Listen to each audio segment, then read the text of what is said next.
Chairman of the House Oversight Committee James Comer, Republican Kentucky, gave voice to a feeling many conservatives have had for years with Lou Dobbs on the Great America Show Friday. Comer told Dobbs that former President Barack Obama must have known about the disturbing influence-peddling enterprises of the Biden family in China and Eastern Europe, explaining why he kept the Delaware family at arm's length. According to Breitbart News, Comer told Dobbs and his audience during the Friday broadcast, "I believe, Lou, that it's because he knew what Joe Biden was doing the last year of his vice presidency. He knew his son Hunter Biden was no good, and he knew this was nothing but a political liability not just for our country, not just for the Democrat Party, but for Obama's legacy," Comer explained. Because a lot of this happened during the Obama administration.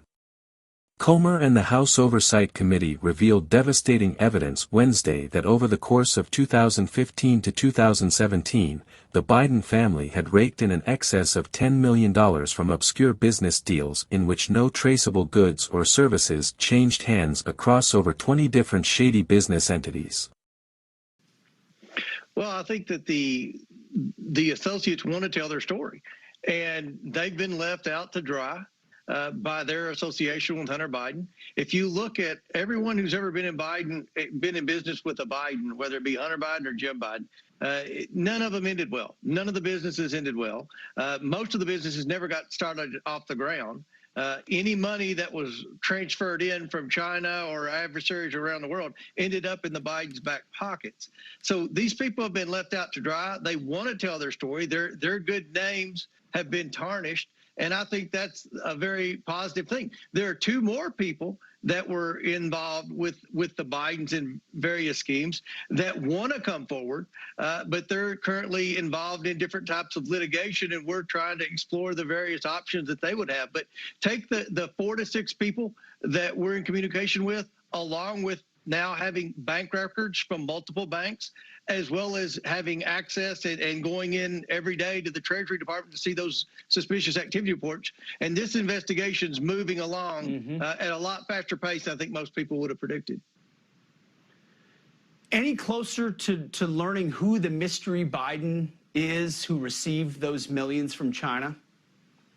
No, and the reason that's taken so long is how many different bank accounts and how many different LLCs that the Bidens had, which is that right there is a red flag. That's one reason they got so many bank violations. I mean, if they're in a legitimate business, why do you have to have so many different LLCs? And why, when China sends you a wire, do you have to send it through 1, 2, or even 3 LLCs to launder it before it then hits a Biden bank account?